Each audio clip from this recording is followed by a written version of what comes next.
Doctor Ambedkar ने अंग्रेजी में वेटिंग फॉर वीजा नाम से अपनी आत्मकथा लिखी थी। इसे अमेरिका की कोलंबिया यूनिवर्सिटी में पढ़ाया जाता है। हिंदी पाठकों के लिए अंग्रेजी से इसका हिंदी अनुवाद सविता पाठक ने किया है।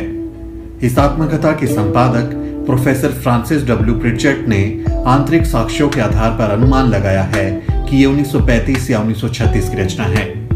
वेटिंग फॉर वीजा का प्रकाशन सबसे पहले पीपल्स एजुकेशन सोसाइटी द्वारा 1990 में हुआ था। इसकी पांडुलिपि भी वहीं उपलब्ध है।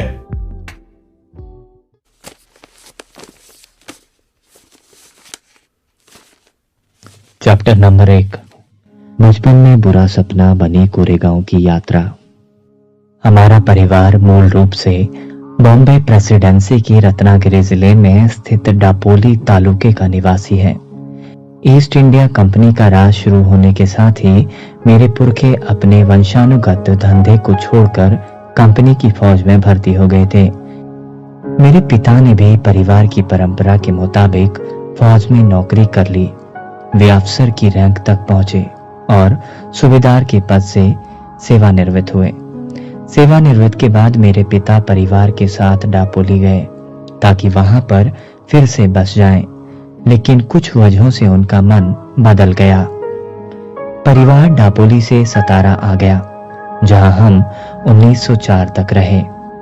मेरी याददाश्त के मुताबिक पहली घटना 1909 की है, जब हम सतारा में रहते थे।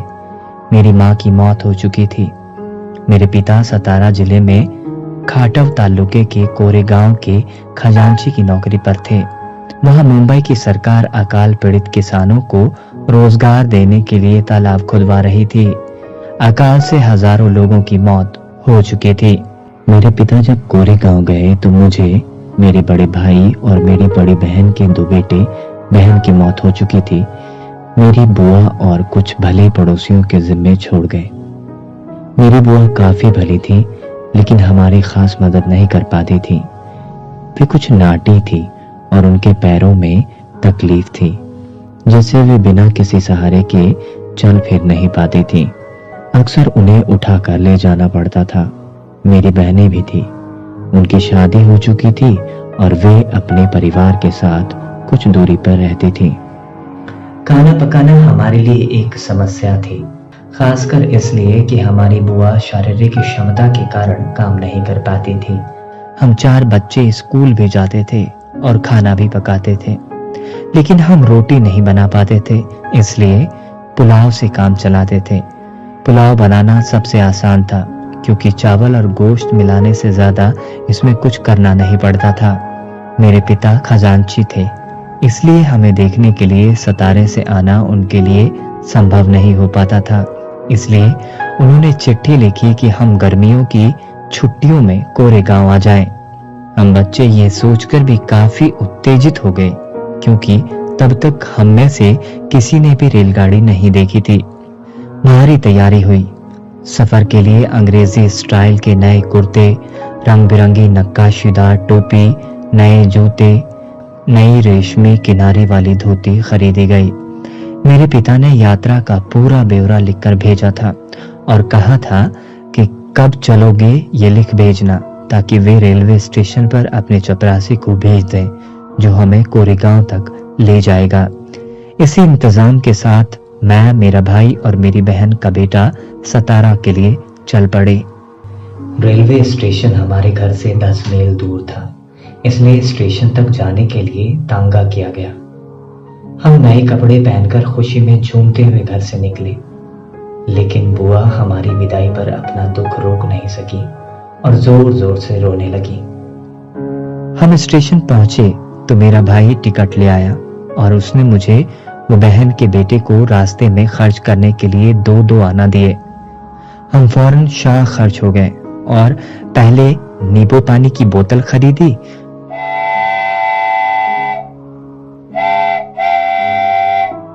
कुछ देर बाद गाड़ी ने सीटी बजाई तो हम जल्दी जल्दी चढ़ गए ताकि कहीं छूट न जाए।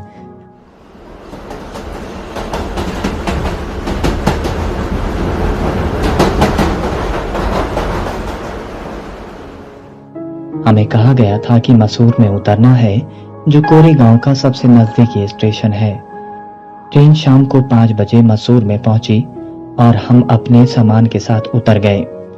कुछ ही मिनटों में ट्रेन से उतरे सभी लोग अपने ठिकाने की ओर चले गए। हम 4 बच्चे प्लेटफॉर्म पर बच गए। हम अपने पिता या उनके चपरासी का इंतजार कर रहे थे। काफी देर बाद भी कोई नहीं आया। घंटा भर बीत गया तो स्टेशन मास्टर हमारे पास आया। उसने हमारा टिकट देखा और पूछा कि तुम लोग क्यों रुके हुए हो। हमने उन्हें बताया कि हमें कोरेगांव जाना है और हम अपने पिता या उनके चपरासी का इंतजार कर रहे हैं। हम नहीं जानते कि कोरेगांव कैसे पहुंचेंगे। हमने कपड़े लत्ते अच्छे पहने हुए थे और हमारी बातचीत से भी कोई नहीं पकड़ सकता था कि हम अछूतों के बच्चे हैं। इसलिए स्टेशन मास्टर को यकीन हो गया था कि हम ब्राह्मणों के बच्चे हैं।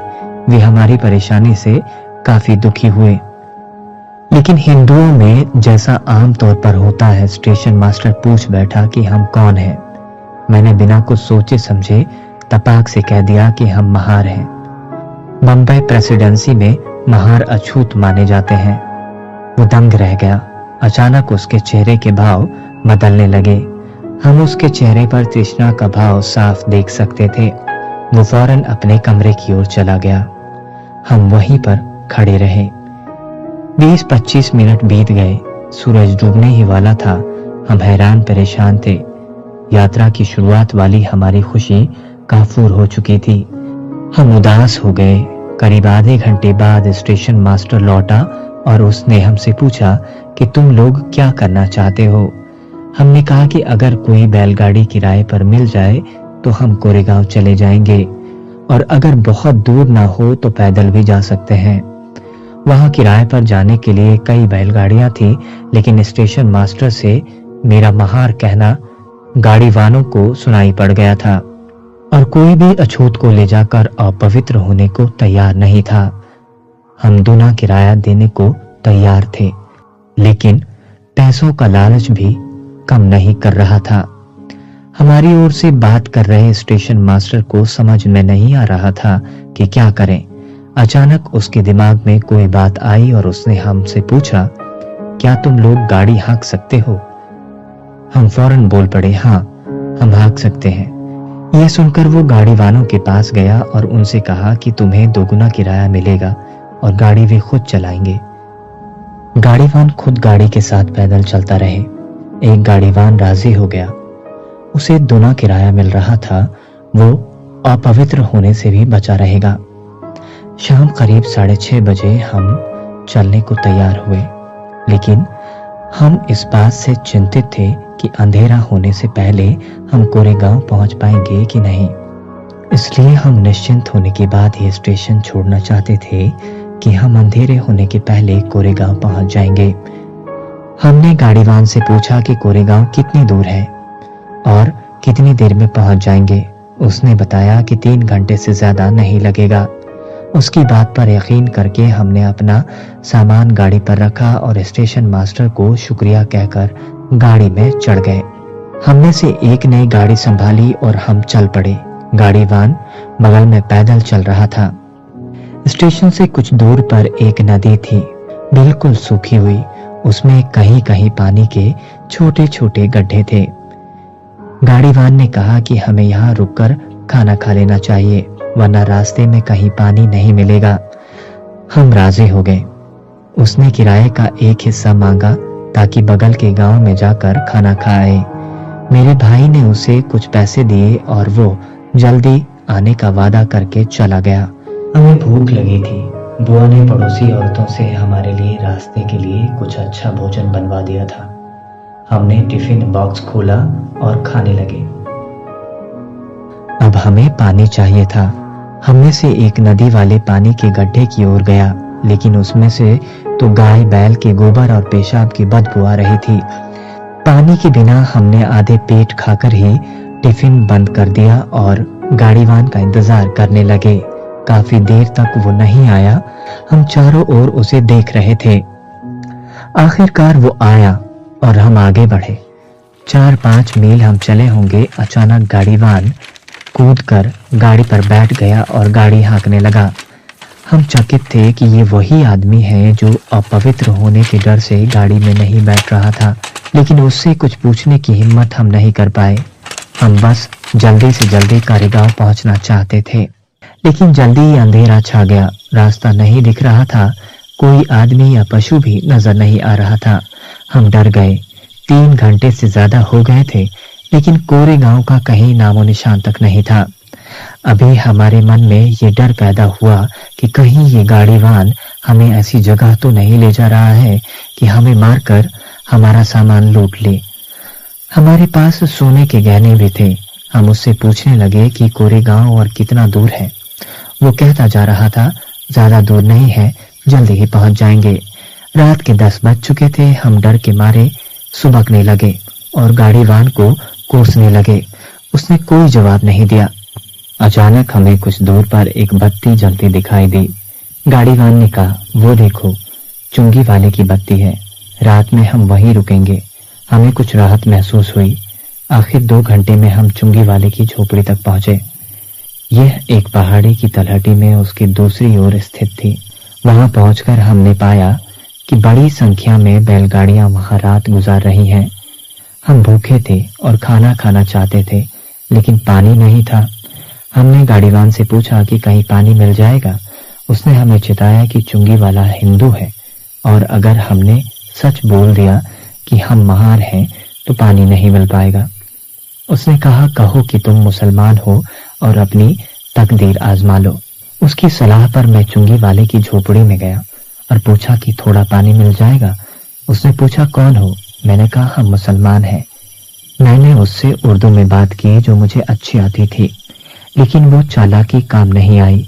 उसने रुखाई से कहा, तुम्हारे लिए यहाँ पानी किसने रखा है? पहाड़ी पर पानी है, जाओ वहां से ले आओ। मैं अपना समूह लेकर गाड़ी के पास लौट आया। मेरे भाई ने सुना तो कहा कि चलो सो जाओ। बैल खोल दिए गए और गाड़ी जमीन पर रख दी गई। हमने गाड़ी के निचले हिस्से में बिस्तर डाला और जैसे तैसे लेट गए। मेरे दिमाग में चल रहा था कि हमारे पास भोजन काफी है। भूख के मारे हमारे पेट में चूहे दौड़ रहे हैं, लेकिन पानी के बिना हमें भूखे सोना पड़ रहा है। और पानी इसलिए नहीं मिल सका क्योंकि हम अछूत हैं। मैं यही सोच रहा था कि मेरे भाई के मन में एक आशंका उभर आई। उसने कहा कि हम सभी को एक साथ नहीं सोना चाहिए, कुछ भी हो सकता है, इसलिए एक बार में 2 लोग सोएंगे और 2 लोग जागेंगे। इस तरह पहाड़ी के नीचे हमारी रात कटी। तड़के 5 बजे गाड़ीवान आया और कहने लगा कि हमें कोरेगांव के लिए चल देना चाहिए। हमने मना कर दिया और उससे 8 बजे चलने को कहा। हम कोई जोखिम नहीं उठाना चाहते थे। वो कुछ नहीं बोला। आखिर हम 8 बजे चले और 11 बजे कोरेगांव पहुंचे। मेरे पिता हम लोगों को देखकर हैरान थे। उन्होंने बताया कि उन्हें हमारे आने की कोई सूचना नहीं मिली थी। हमने कहा कि हमने चिट्ठी भेजी थी। बाद में पता चला कि मेरे पिता के नौकर को चिट्ठी मिली थी, लेकिन वो उन्हें देना भूल गया था। इस घटना की मेरे जीवन में काफी अहमियत है। मैं तब 9 साल का था। इस घटना की मेरे दिमाग पर अमिट छाप पड़ी। इसके पहले भी मैं जानता था कि मैं अछूत हूँ और अछूतों को कुछ अपमान और भेदभाव सहना पड़ता है। मसलन स्कूल में मैं अपने बराबरी के साथियों के साथ नहीं बैठ सकता था। मुझे एक कोने में अकेले बैठना पड़ता था।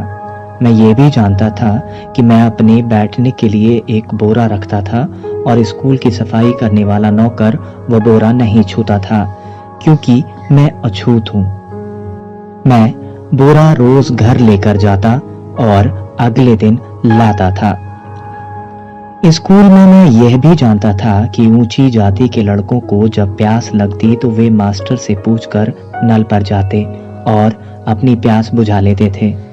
पर मेरी बात अलग थी। मैं नल को छू नहीं सकता था, इसलिए मास्टर जी की इजाजत के बाद चपरासी का होना जरूरी था।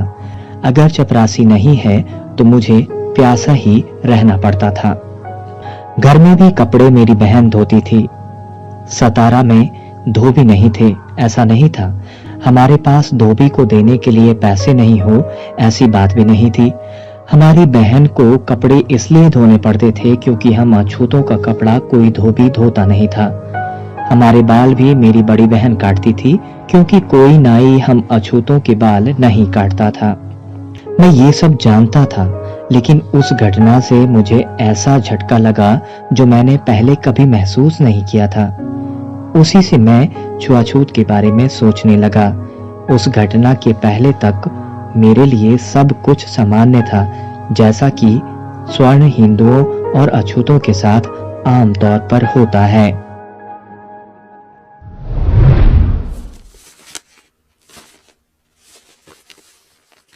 अध्याय 2।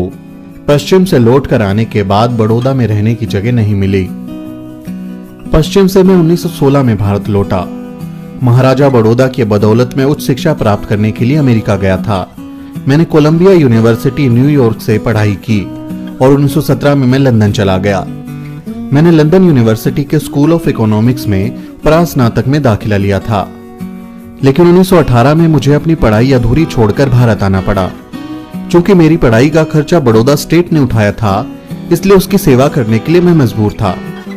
किन वजहों से मैंने बड़ौदा स्टेट छोड़ा, उनका मेरे आज के उद्देश्य से कोई संबंध नहीं है और इसलिए यहां मैं इस बात में नहीं जाना चाहता। मैं सिर्फ बड़ौदा में मुझे किस तरह के सामाजिक अनुभव हुए उसी पर बात करूंगा और उसी को विस्तार से बताने तक खुद को सीमित रखूंगा।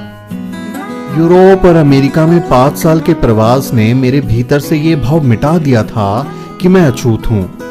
ये भी भाव मिट गया था कि भारत में अछूत कहीं भी जाता है तो वो खुद अपने और दूसरों के लिए मुश्किल पैदा करता है। जब मैं स्टेशन से बाहर आया तो मेरे दिमाग में अब एक ही सवाल घूम रहा था कि मैं कहां जाऊं, मुझे कौन रखेगा। मैं बहुत गहराई तक परेशान था। हिंदू होटल जिन्हें विशिष्ट कहा जाता था, उनको मैं पहले से ही जानता था, वे मुझे नहीं रखेंगे।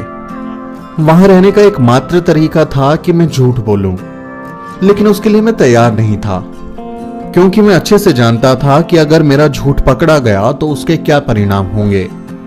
वो पहले से नियत थे। यूं तो मेरे कुछ मित्र बड़ौदा के थे जो अमेरिका पढ़ाई करने गए थे।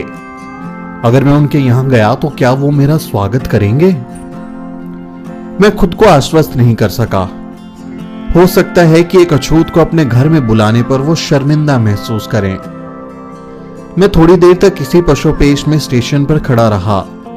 फिर मुझे सूझा कि पता करूं कि कैंप में कोई जगह है क्या।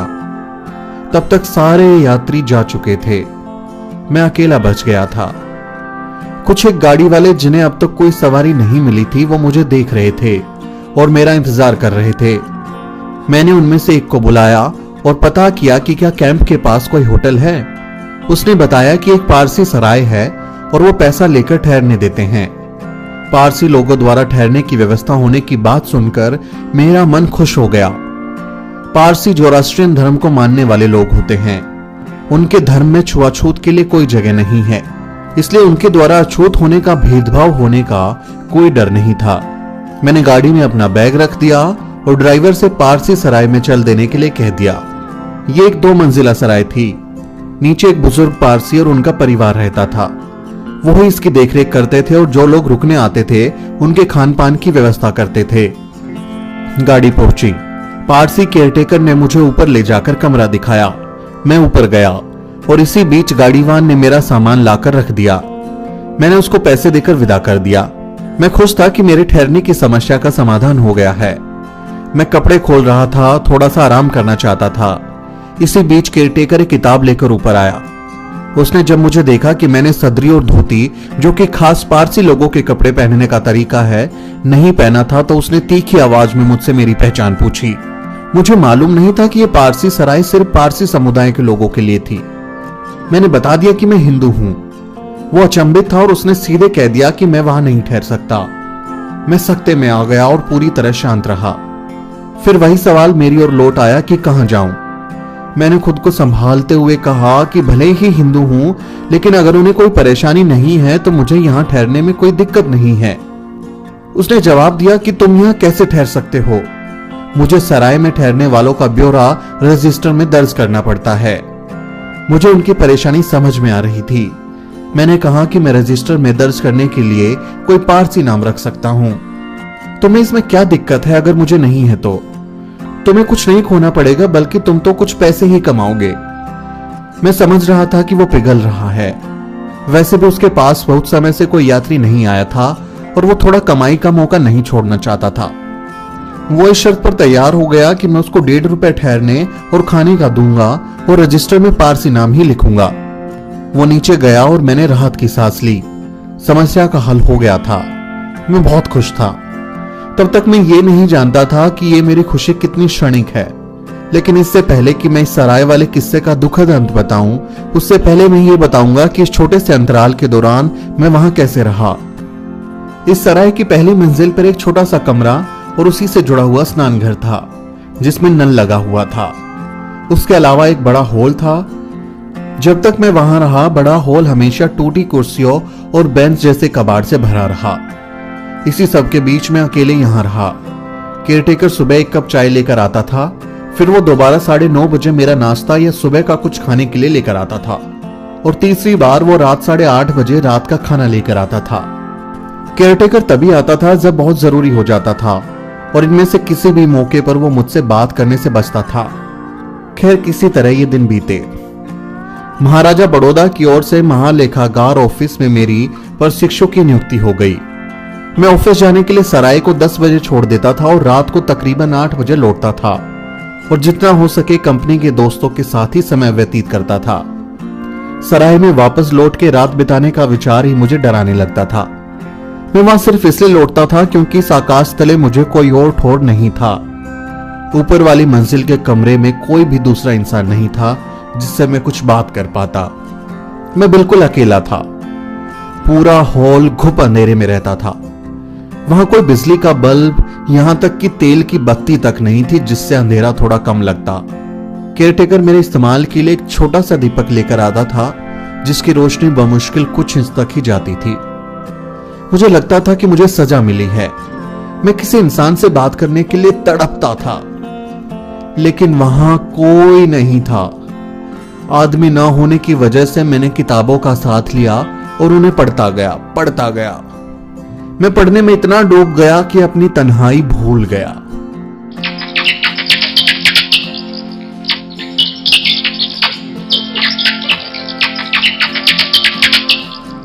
लेकिन उड़ते चमगादड़ जिनके लिए वह हॉल उनका घर था, उनकी चेचे की आवाजें अक्सर मेरे दिमाग को उधर खींच लेती थी।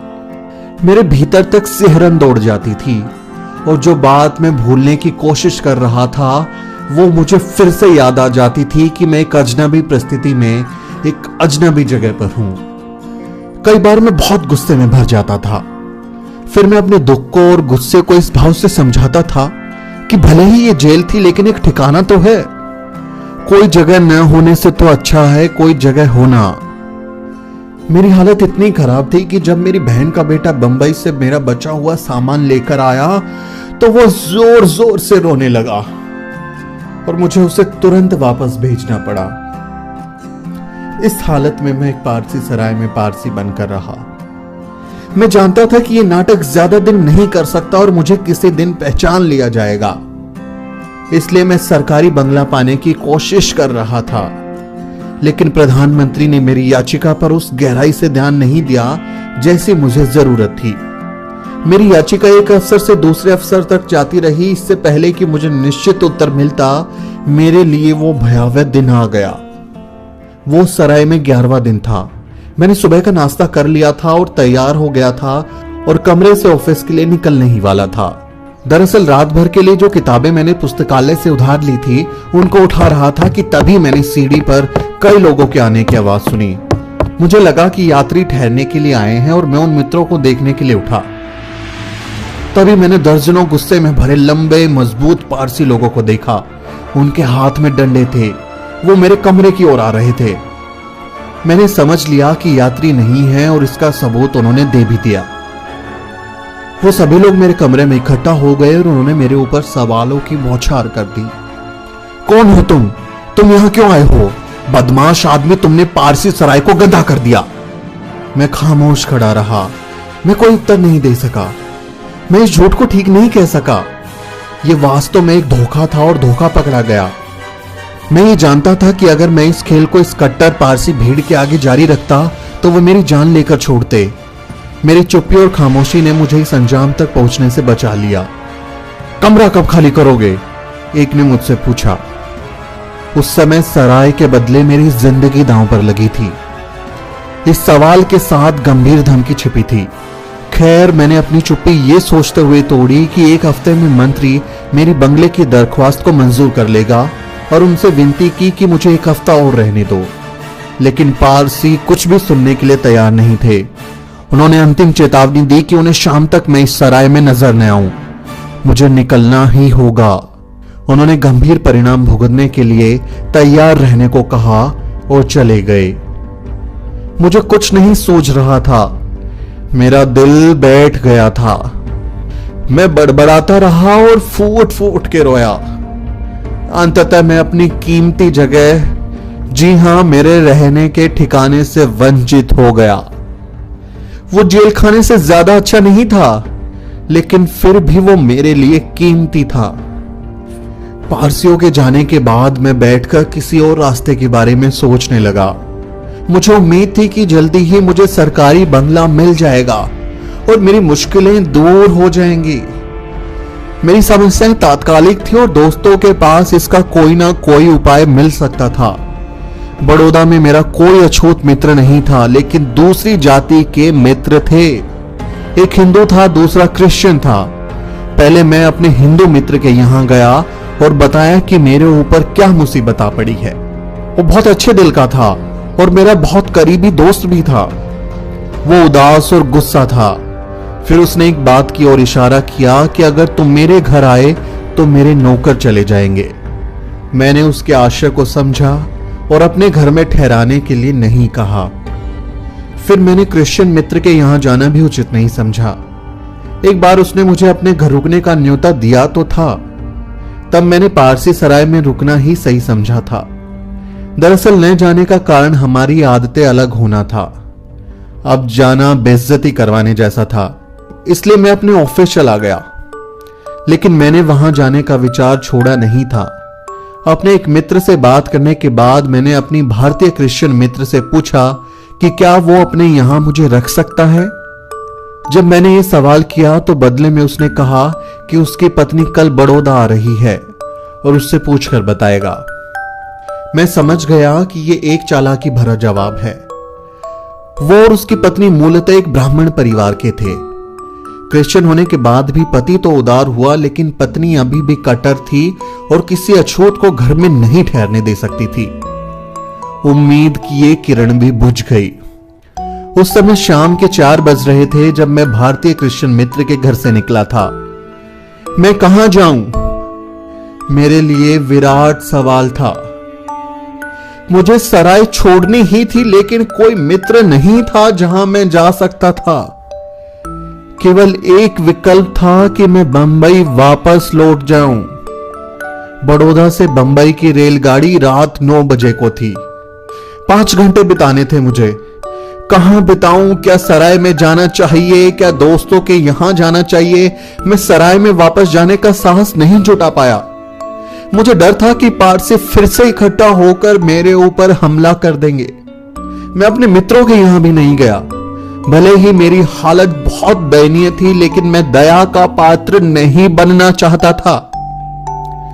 मैंने शहर के किनारे स्थित कमाथी बाग, सरकारी बाग में समय बिताना तय किया।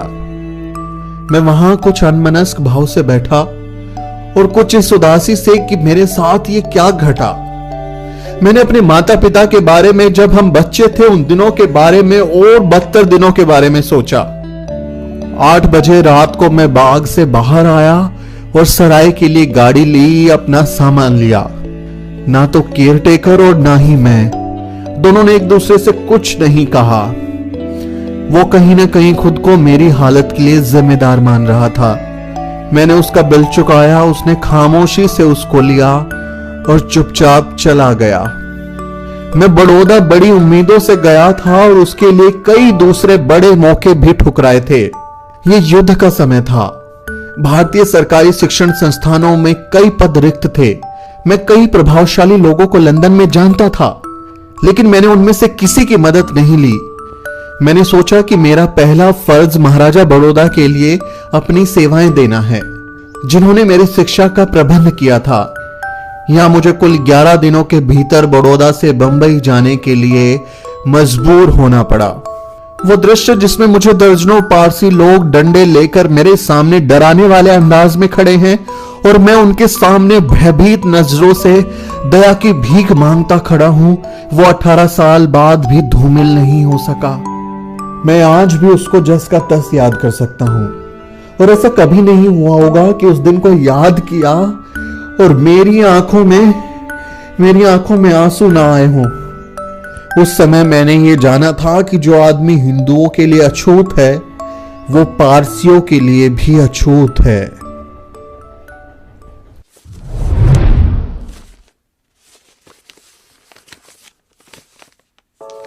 चालीस गांव में आत्मसम्मान, गंवारपन और गंभीर दुर्घटना।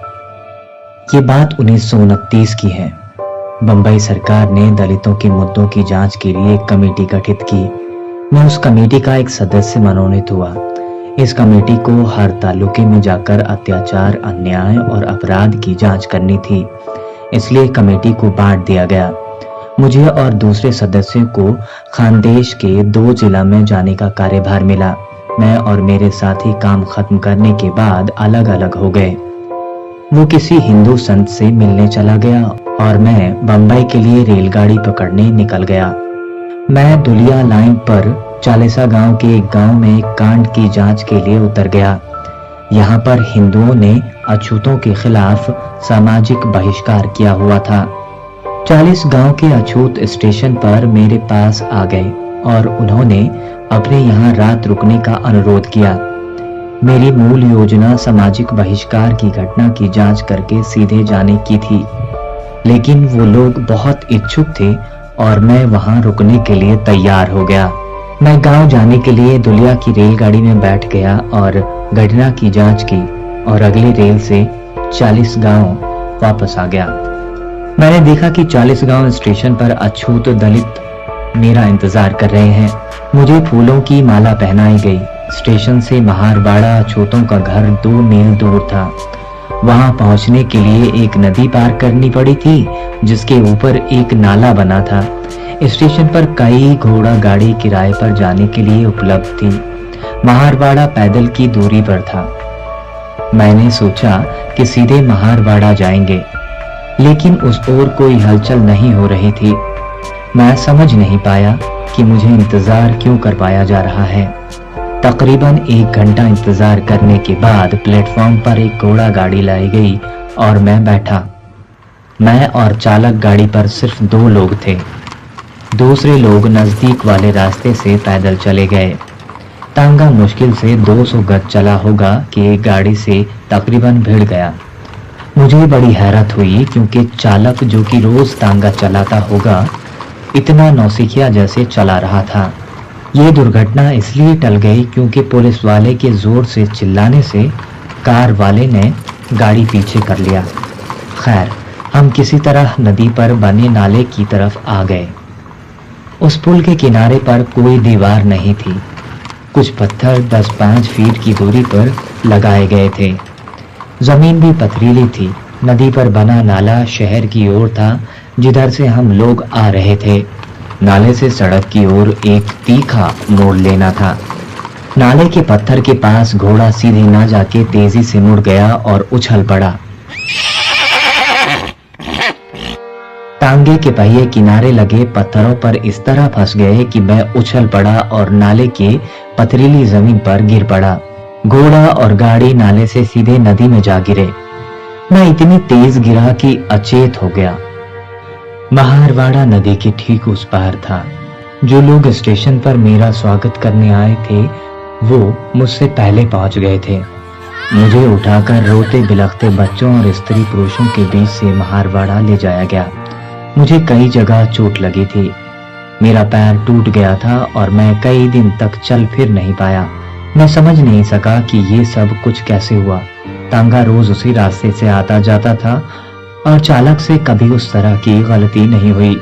स्टेशन पर देर इसलिए हुई क्योंकि कोई गाड़ीवान अछूत को अपनी गाड़ी में लाने के लिए तैयार नहीं था।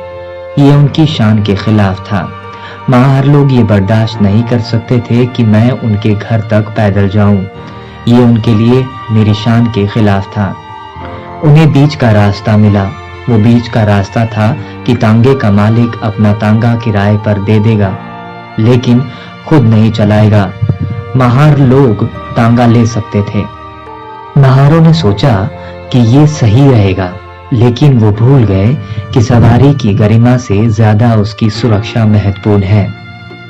अगर उन्होंने इस पर सोचा होता तो वो भी देखते कि क्या वो ऐसा चालक ढूंढ सकते हैं जो सुरक्षित पहुंचा पाए। सच तो ये था कि उनमें से कोई भी गाड़ी चलाना नहीं जानता था, क्योंकि ये उनका पेशा नहीं था। उन्होंने अपने में से किसी से गाड़ी चलाने के लिए पूछा। एक ने गाड़ी की लगाम यह सोचकर थाम ली कि इसमें कुछ नहीं रखा, लेकिन जैसे ही उसने मुझे बिठाया वो इतनी बड़ी जिम्मेदारी के बारे में सोचकर नर्वस हो गया और गाड़ी उसके काबू से बाहर हो गई। मेरी शान के लिए 40 गांव में महार लोगों ने मेरी जिंदगी दांव पर लगा दी। उस वक्त मैंने जाना कि एक हिंदू तांगे वाले की भी, भले ही वो खटने का काम करता हो, एक गरिमा है। वो खुद को एक ऐसा इंसान समझ सकता है जो किसी अछूत से ज्यादा ऊंचा है। इससे भी कोई फर्क नहीं पड़ता कि वो अछूत सरकारी वकील है।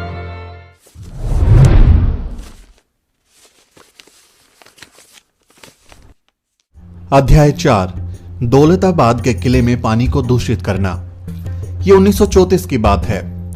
दलित तबके से आने वाले आंदोलन के मेरे कुछ साथियों ने मुझे साथ घूमने चलने के लिए कहा था। मैं तैयार हो गया। ये तय हुआ कि हमारी योजना में कम से कम वेरुल की बौद्ध गुफाएं शामिल हों। ये तय किया गया कि पहले मैं नासिक जाऊंगा, वहां पर बाकी लोग मेरे साथ हो लेंगे। वेरुल जाने के बाद हमें औरंगाबाद जाना था। औरंगाबाद हैदराबाद का मुस्लिम राज्य था। यह हैदराबाद के महामहिम निजाम के इलाके में आता था। औरंगाबाद के रास्ते में पहले हमें दौलताबाद नाम के कस्बे से गुजरना था। यह हैदराबाद राज्य का ही हिस्सा था। दौलताबाद एक ऐतिहासिक स्थान है और एक समय में यह प्रसिद्ध हिंदू राजा रामदेव राय की राजधानी थी। दौलताबाद का किला प्राचीन ऐतिहासिक इमारत है। ऐसे में कोई भी यात्री उसे देखने का मौका नहीं छोड़ता। और इसी तरह हमारी पार्टी के लोगों ने भी अपने कार्यक्रम में किले को देखना शामिल कर लिया। हमने कुछ बस और यात्री कार किराए पर ली। हम लोग तकरीबन 30 लोग थे। हमने नासिक से येवला तक की यात्रा की। येवला औरंगाबाद के रास्ते में पड़ता है। हमारी यात्रा की घोषणा नहीं की गई थी।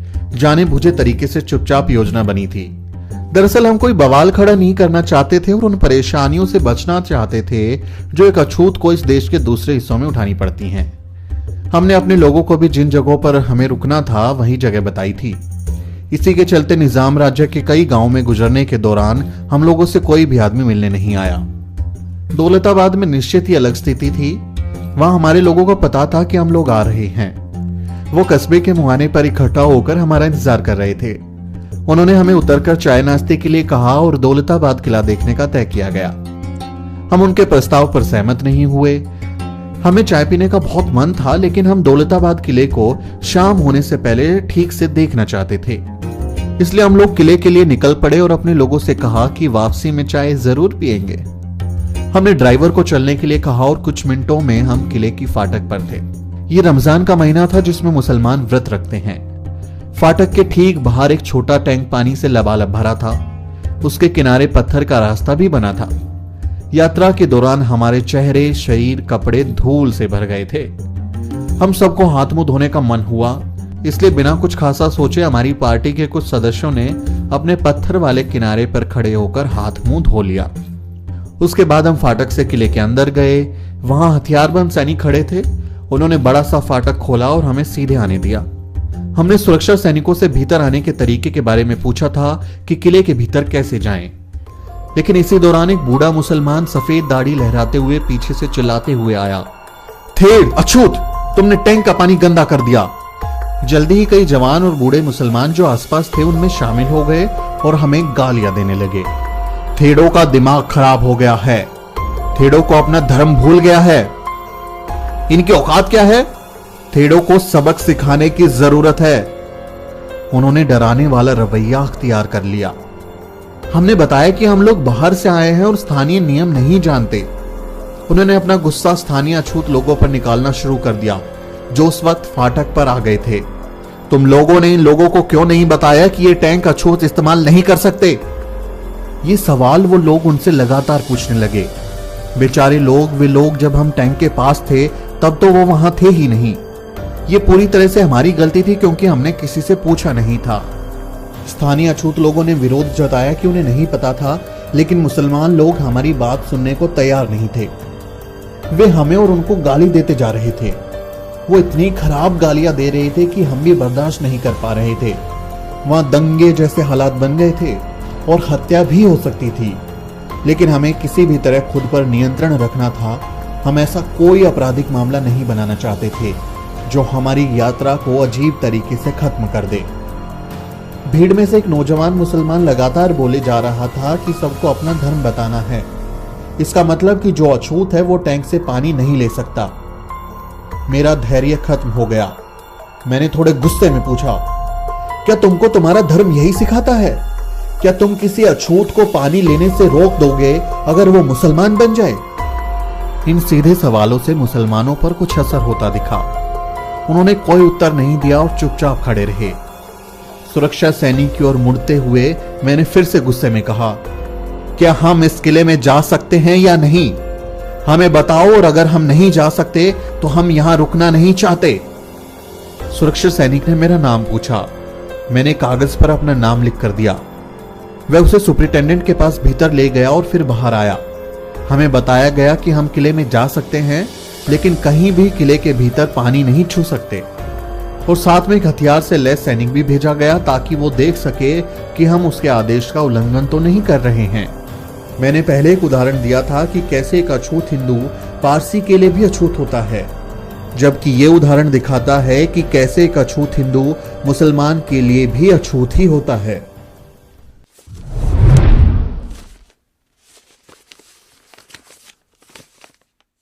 Chapter number 5।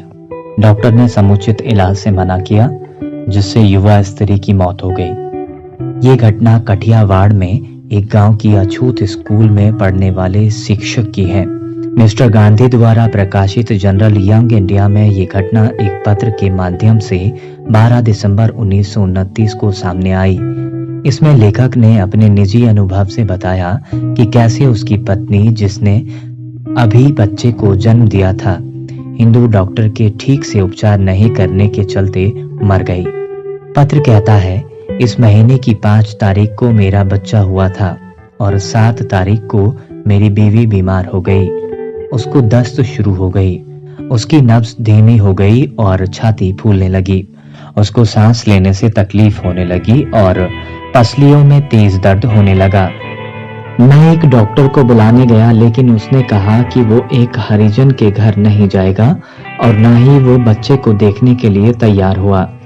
तब मैं वहां से नगर सेठ और गारीसाए दरबार गया और उनसे मदद की भीख मांगी। नगर सेठ ने आश्वासन दिया कि मैं डॉक्टर को 2 रुपए दे दूंगा। तब जाकर डॉक्टर आया, लेकिन उसने इस शर्त पर मरीज को देखा कि वो हरिजन बस्ती के बाहर मरीज को देखेगा। मैं अपनी बीवी और नन्हे बच्चे को लेकर बस्ती के बाहर आया। तब डॉक्टर ने अपना थर्मामीटर एक मुसलमान को दिया और उसने मुझे दिया और मैंने अपनी बीवी को। फिर उसी प्रक्रिया में थर्मामीटर वापस किया। ये तकरीबन रात के 8 बजे की बात है। बत्ती की रोशनी में थर्मामीटर को देखते हुए डॉक्टर ने कहा कि मरीज को निमोनिया हो गया है। उसके बाद डॉक्टर चला गया और दवाइयां भेजी। मैं बाजार से कुछ लिनसीड खरीद कर ले आया और मरीज को लगाया। बाद में डॉक्टर ने मरीज को देखने से इनकार कर दिया, जबकि मैंने उनको 2 रुपए दिए थे। बीमारी खतरनाक थी। अब केवल भगवान ही हमारी मदद कर सकता था। मेरी जिंदगी की लौ बुझ गई। आज दोपहर 2 बजे उसकी मृत्यु हो गई। उस अछूत शिक्षक का नाम नहीं दिया हुआ है और इसी तरह से डॉक्टर का भी नाम नहीं लिखा हुआ है। अछूत शिक्षक ने बदले की कार्यवाही के डर के कारण नाम नहीं दिया, लेकिन तथ्य एकदम सही है।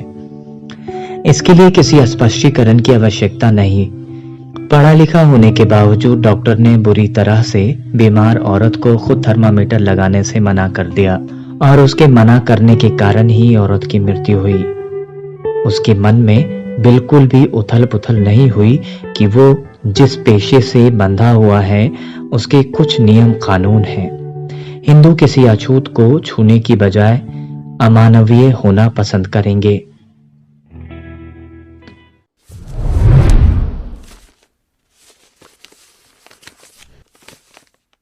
गाली गलौज और धमकियों के बाद युवा क्लर्क को नौकरी छोड़नी पड़ी।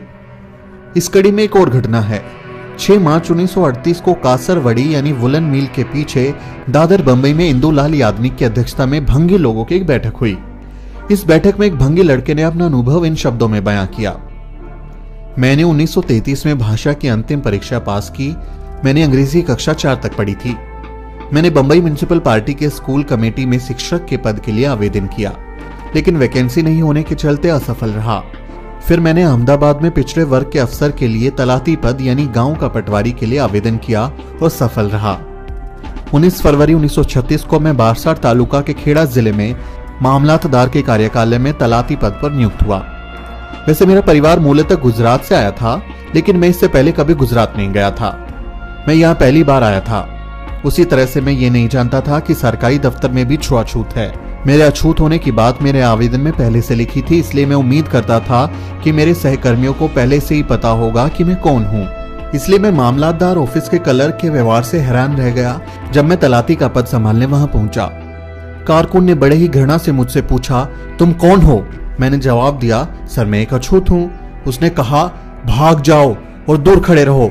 तुम्हारी हिम्मत कैसे हुई मेरे नजदीक आने की? अभी तुम ऑफिस में हो, अगर तुम बाहर होते तो अब तक मैं तुम्हें 6 लात मारता। हिम्मत तो देखो, यहां नौकरी करने आया है। इसके बाद उसने मुझसे कहा कि अपने सर्टिफिकेट और नियुक्ति का आदेश पत्र यहां जमीन पर रख दो। जब मैं बरसाड के मामलातदार ऑफिस में काम कर रहा था तो मुझे सबसे ज्यादा मुश्किल पानी पीने में होती थी।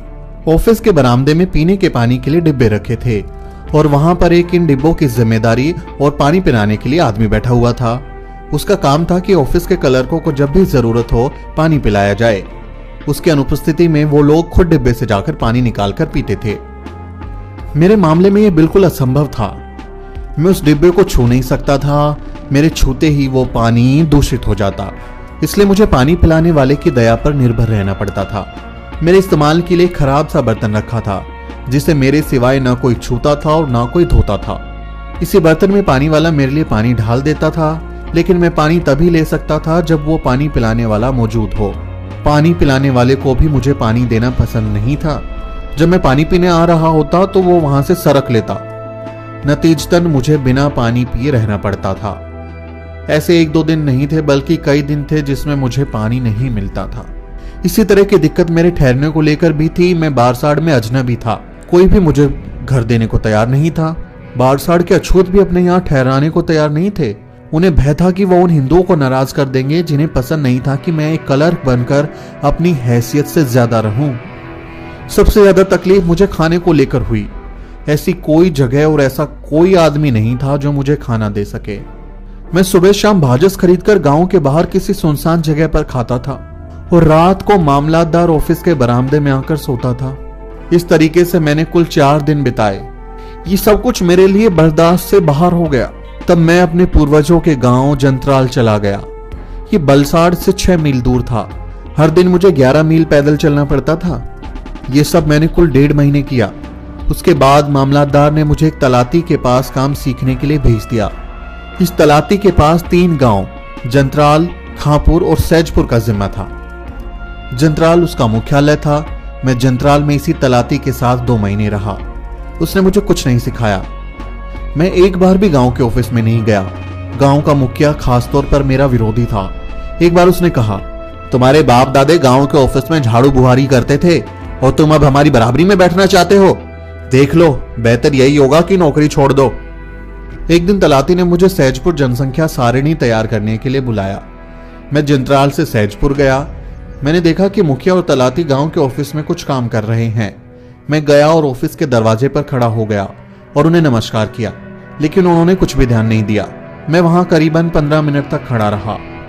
मैं इस जिंदगी से वैसे ही तंग आ गया था और इस अपमान और उपेक्षा से और भी परेशान हो गया था। मैं वहां पास में पड़ी कुर्सी पर बैठ गया। मुझे कुर्सी पर बैठा देख मुखिया और तलाती मुझसे बिना कुछ कहे वहां से चले गए। थोड़ी देर बाद वहां लोग आना शुरू हो गए और जल्द ही एक बड़ी भीड़ मेरे इर्द गिर्द इकट्ठा हो गई। इस भीड़ का नेतृत्व गांव के पुस्तकालय का पुस्तकालय अध्यक्ष कर रहा था। मैं समझ नहीं सका कि क्यों एक पढ़ा लिखा आदमी इस भीड़ का नेतृत्व कर रहा है। मैं थोड़ी देर बाद समझा कि यह कुर्सी उसकी थी। वो मुझे बुरी तरह से गालियां दे रहा था। रवानिया यानी गांव के नौकर की ओर देखकर वो बोलने लगा, किस गंदे भंगे कुत्ते को किसने कुर्सी पर बैठने का आदेश दिया? रवानिया ने मुझे कुर्सी से उठाया और मुझसे कुर्सी लेकर चला गया। मैं जमीन पर बैठ गया। उसके बाद भीड़ गांव के ऑफिस में घुस गई और उसने मुझे घेर लिया। वो एक गुस्से से सुलगती हुई भीड़ थी। कुछ लोग मुझे गाली दे रहे थे, कुछ लोग मुझे धमकी दे रहे थे कि वो मुझे धारिया यानी गंडासा से टुकड़े टुकड़े कर देंगे। मैंने उनसे याचना की कि मुझे माफ कर दें, मेरे ऊपर रहम करें। इससे उस भीड़ पर कोई फर्क नहीं पड़ा। मुझे समझ नहीं आया कि मैं अपना जीवन कैसे बचाऊं। मेरे दिमाग में एक विचार कौंधा कि मैं मामलादार को अपने ऊपर बीती है उसे लिखकर बताऊं और यह भी बताऊं कि अगर ये भीड़ मुझे मार डालती है तो मेरे शरीर का कैसे अंतिम संस्कार करें। फिलहाल यही मेरी उम्मीद थी कि अगर उस भीड़ को पता चल गया कि मैं मामलादार को इस घटना के बारे में बता रहा हूं तो वे शायद अपना हाथ रोक ले। मैंने रवानिया से कागज लाने को कहा। वो कागज लेकर आया। फिर मैंने अपनी पेन से बड़े बड़े शब्दों में लिखना शुरू किया ताकि सब लोग उसे पढ़ सकें। सेवा में मामलादार तालुका बरसाड़ महोदय, परमार कालिदास शिवराम की ओर से नमस्कार स्वीकार हो। मैं आपको आदरपूर्वक सूचित करता हूं कि आज मेरे ऊपर मृत्यु आन पड़ी है। अगर मैं अपने माता पिता की बात सुनता तो ऐसा कभी नहीं होता। आपका बड़ा उपकार होगा यदि आप मेरे माता पिता को मेरी मृत्यु के बारे में सूचित कर दें। पुस्तकालय अध्यक्ष ने मेरे लिखे को पढ़ा और उसको फाड़ने का आदेश दिया। इस पर मैंने उसे फाड़ दिया। उन्होंने मेरी बहुत बेइज्जती की। तुम अपने आप को हमारा तलाती कहकर संबोधित करना चाहते हो? तुम एक भंगी हो, ऑफिस में बैठना चाहते हो, कुर्सी पर बैठना चाहते हो। मैंने उनसे दया की भीख मांगी और वादा किया कि ऐसा कभी नहीं करूंगा और यह भी वादा किया कि मैं नौकरी ही छोड़ दूंगा। मैं वहां रात के 7 बजे तक भीड़ के छट जाने तक रोका गया। तब तक तलाती और मुखिया दोनों नहीं आए। उसके बाद मैंने 15 दिन की छुट्टी ली और अपने माता पिता के पास बंबई लौट आया।